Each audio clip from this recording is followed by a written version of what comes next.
So I'm here with Mobeen of 3M Property Sourcing. He did my training back in July, so 7 months ago now. Mobeen, tell us how your journey's been, how you started and how you found it. Yeah, so my name's Mobeen and my company's name's 3M Property Sourcing. And the reason why it's called 3M is because me and both of my sisters, all of our names begin with M. My name's Mobeen and both of my sisters, their names Mariam and Maria. And then I basically started off with another training course before I joined yours. Paid about 12 grand for that. This is back in late October 23. Okay. After a couple of months, I did JV for SA, and at the time I was working 9 to 5 as well. To those who aren't familiar, a JV means a joint venture. So Mobeen partnered up with somebody else on a JV, joint venture, where they sort of go 50-50 on a property deal, serviced accommodation, running an Airbnb together. Yeah. And that was in when? This was in February last year in 2024. So you started in October 2023.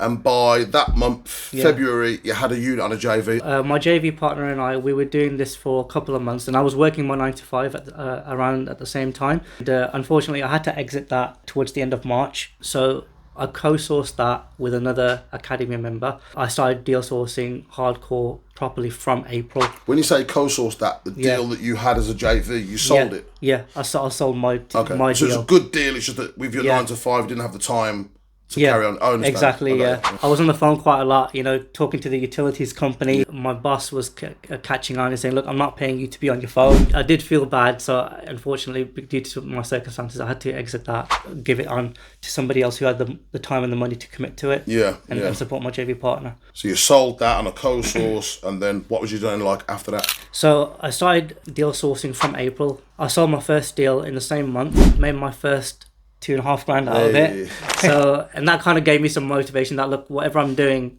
whatever I've learned, it works, and just, copy and paste, just repeat the same thing again and again. And I was quite consistent, I think up until before I met you around June, July time, I think I must have sold about 4 or 5 deals, probably 4. So I broke even on what I paid previously for the previous course. But then when we met in July, I sold you a deal then.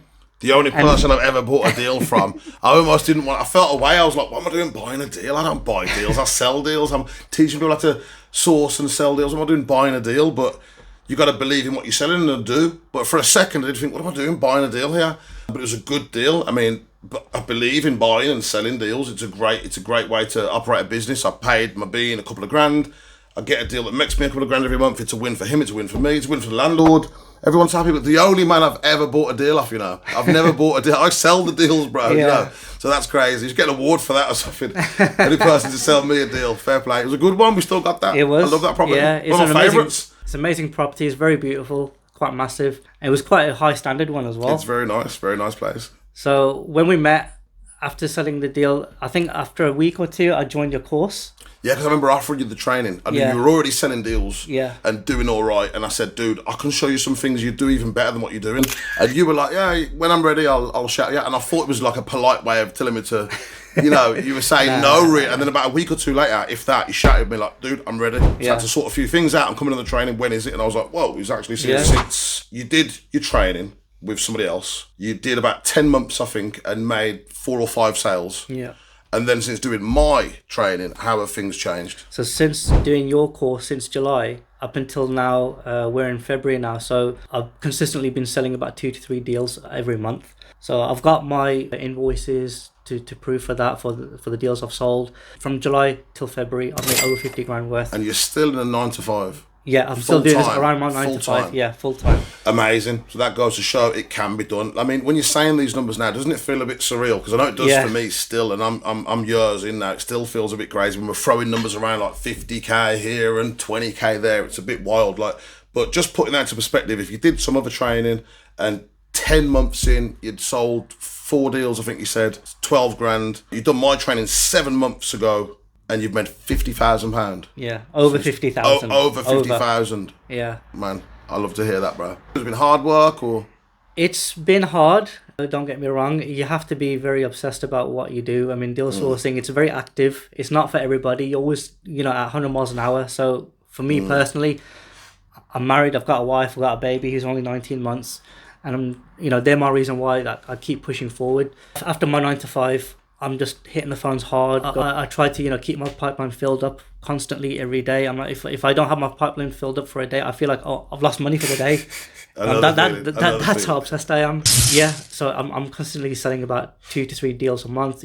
Sometimes I even outreach to other investors, people who I can potentially see that are doing rent to rent just by looking at their ads, what sort of properties they've got. Sometimes they're even open to working with deal sources. I've noticed that, very outgoing. I'm a bit of an introvert, and I haven't networked as much as I'd like to, like being physically attending some of these networking events. And obviously, given my family life and working 9 to 5, so this is the best way I've been able to, outreach and gain my own investor list.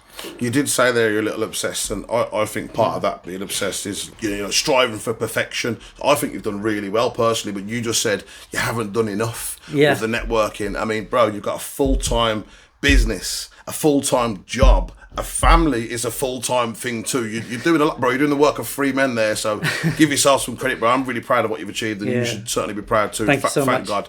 Thanks, man. But it's all down to you, Thank you so much for everything you've taught me. I don't think I would have been able to achieve what I've done to date without, your support and everything that I've taken on board, and just, just taking action, basically. I'm glad you came and did it. I remember when I said to you should do my training, bro. I know you're selling a few deals. Come, I'll teach you some special tricks. Yeah. And you were like, maybe next week. I really didn't think you were coming. I was genuinely surprised when you did come. I'm really glad you did come. Yeah, no, I had the intention. It was just, just trying to get the finances in order. And obviously, I just needed to sell like 1 or 2 more deals. Obviously, like, got my own expenses to pay, being a family man. But when you told me that, I was thinking, why would you sell deals to come and learn how to sell deals? Like, you didn't really know what you were getting into either, really, did you? Like, no, not really, to be honest. But what made you do it? Sorry to interrupt you, bro. I've got to ask now. Come to think of it, what made you want to do it? You're already selling deals and making money. Why did you want to come to my course and learn how to sell deals when you're already selling deals? You're a legend in the industry. Hey, come on, bro. So to become the best, you have to learn from the best. I like that. I'm not. That'll be the title for the video. I like that. And I'm not saying that, just for the views or whatever. I'm saying this wholeheartedly. I don't think I would have been where I am today without your support and whatever you've taught me. So it's all about taking action and believing in yourself. And sometimes people do become skeptical, when you hear things from hearsay or from social media, what you see. But unless you know somebody within your network, and everyone's connected to somebody in the property industry. Small world. It is a very small world in the property industry. Like, somebody you'll know is being successful in property. It's just about, reaching out and trying to make that connection. Going back to deal sourcing, I was going to say that, there's a lot of amateurs out there, unfortunately. They're acting like estate agents. They don't have a clue how to do the due diligence, how the numbers stack, whether it's for SA, whether it's for social housing, sometimes not even for BRR. Throwing deals left, right and centre in different WhatsApp groups or Facebook groups, hoping to make a drink out of it. But once you come across an investor and they say, okay, what's the nightly rate, or what's the room rate per month, they don't know what to say, and they're just acting as estate agents. So I've had a few co-sources approach me, and if I can see a deal that doesn't stack, I'll just tell them, like, I don't think you've had the right training, so I can't work with you. Yeah. So I find that a lot too, bro. Hold that thought. On the back of that, it's common. I've came across other sources who tell me I'm doing too much. We will source a deal, stack the deal, sell it then to an investor, make sure everyone's kosher with them, they're happy with the viewing, we get the contracts done with the landlord. Even after they've agreed, we'll still try and negotiate like lower rent and whatever more advantageous terms after they've agreed. So they love the deal as it is, we'll still try and do even better on the deal, and we really, really over deliver. And I've asked some sources how they work, bro. They'll just literally just send you an address, and it's for you to go and figure out the viewing and do your own DD. They don't provide contracts and that sort of stuff. Our contracts are so protective that it takes us a while sometimes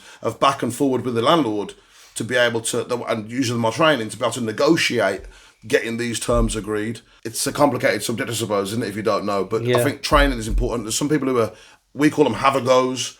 There's a lot of people who've watched a bit of YouTube and they're just trying to have a go. But this is a serious business, a professional business. Mobeen's made £50,000 in 7 months. Just from me. Over 50. And then another couple of grand from his previous. Like, he's made a lot of money from doing this while having a full-time job, while looking after his family. So it's not like some side hustle gimmicky thing. It's a profession. It's a business you're running. It's laborious. As you said, it's hard work. I say this all the time. I'm not the guy to teach passive income. It's certainly good income, and it's certainly worth it. Back to what you were saying though, Mobeen. Yeah, so some of these deal sources, they do act like a estate agent. So when I do the numbers and say, look, the rent's too high, go back and negotiate. They don't even have enough confidence to go and negotiate the rent even less than that, and then they start either flaking out and going to other people and trying to see if they can sell it. But it all comes down to having the right communication. And as you said, you can't learn everything from YouTube. You need to connect with the right people, get a mentor. Like, for example, yourself, who teaches you properly how to stack numbers, how to do the nightly rates, work out the bills, where the rent should be, where it's appropriate, where you can make profit. And then that's how deal sourcing is done properly, so that you have an investor ready. You've done your homework and you get paid for that.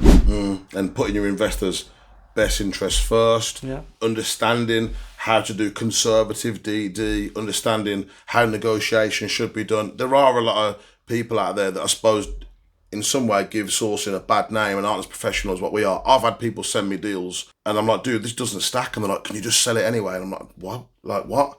Just get a proper deal. This is not it's just not going to make any profit. You're going to hurt somebody here.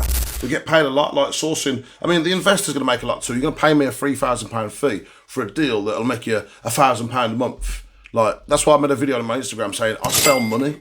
It just hit me one day, like, we sell money, bro. Yeah. It's crazy. Like, you pay me $3,000, you get a property investment opportunity that's going to last for 3 years, making £1,000 a month. So you're buying 36 grand for £3,000. Yeah. It's a bargain. It's a great business. I love it. I really love it. There are a lot of people who are half-hearted. You can't learn it all on YouTube, like you said. I've heard people say that before, and I'll hit them with 1 or 2 points. Show me the video on YouTube that'll teach you this, and this. It'll be disastrous not knowing those things. You can't. What business can you really get up and running professionally and taking it seriously from just learning on YouTube, bro? Yeah, you can't. I mean, like, it's enough to motivate a person, but people get so motivated, they think, okay, all the information's free off the internet, and they try to make the most of it. But again, it just comes down to having the right education, having the right support around you. Otherwise, you're not going to be able to, pull it off successfully. And some people think deal sourcing is a get rich quick scheme. Get rich quick scheme, yeah. So where I'm succeeding is rent to rents, whether it's for social housing or for SA. This is what's been driving me. I build my own pot. And then now I've recently taken on my first 2 renter HMOs because I've started to go down the social housing route. Nice. Yeah. And what sort of numbers are you expecting from those? So you just took on 2 new units of your own. Yeah. And tell us about the numbers on those then. So one's a 4-bed HMO. The other one's a 5-bed HMO. So the 4-bed is supposed to make conservatively about 1,500, and the 5-bed's supposed to make conservatively about £2,000. So combined 3.5 grand. So about 40 odd grand a year from those 2. I mean, that in itself is a salary. Geez, it's really good numbers, like we say, but it's not easy. I don't like to sort of feel like I'm sitting here saying, hey, 50 grand, 100 grand. Da, da, da. Yes, you can make 50 grand, 100 grand, but you're going to work really hard. I mean, do you get much free time or? Not at the moment, not yet. Hopefully after I get my third rent to rent, then it will free up more time for me and my wife, because she works 9 to 5 as well. So after taking on our 3rd unit, then we'll be able to go full time into property and then just scale up and build our own portfolio. Fantastic. You're going to work together with your wife. Yeah, she's my reason why, and she keeps me moving forward and doing the best I can. And I apologize that I can be annoying sometimes because I'm so obsessed about deal sourcing and it's very active, but obviously I'm doing it for our future, and hopefully once the rent to rent portfolio is set up, then I'll be able to free up more time to spend more quality time with the family. He's a family man, Mobeen. And I think that's a good driving force, having your why and your reasons why you need to succeed. There's no option for failure. And when you get that 3rd unit and you're able to spend more time with your wife, bro, that's a beautiful thing. I'm looking forward to you achieving that. So you're going to end up 1 more unit. You want your wife to become part of the business so you can go full-time together into property. Powerful. You might have to change the company name now. It'd be like, well, the 3M, put the S on the end. I don't know. Maybe we'll think of a new name for you. So what do you see happening for the next 12 months now? For the next 12 months, we'll be looking to take on our 3rd unit. We're looking to hopefully, God willing, buy our first home for ourselves. Fantastic, bro. So you believe that this is going to make enough money? Well, you've seen the evidence, I know, but this is how you're going to buy your property to live in a family home, from sourcing and from running rent-to-rent units. Amazing stuff, bro. You got to love what you do. You have to be obsessed. You got to be passionate. And for me, this is my passion, and I love it. Oh, I love it too. You're preaching to the choir here, bro. Like, it's a win for you when you sell a deal. Yeah. It's a win for the person who buys the deal. It's a win for the landlord. There's a lot of value we add to landlords too. So it's literally just a win, win, win. Everybody wins every time.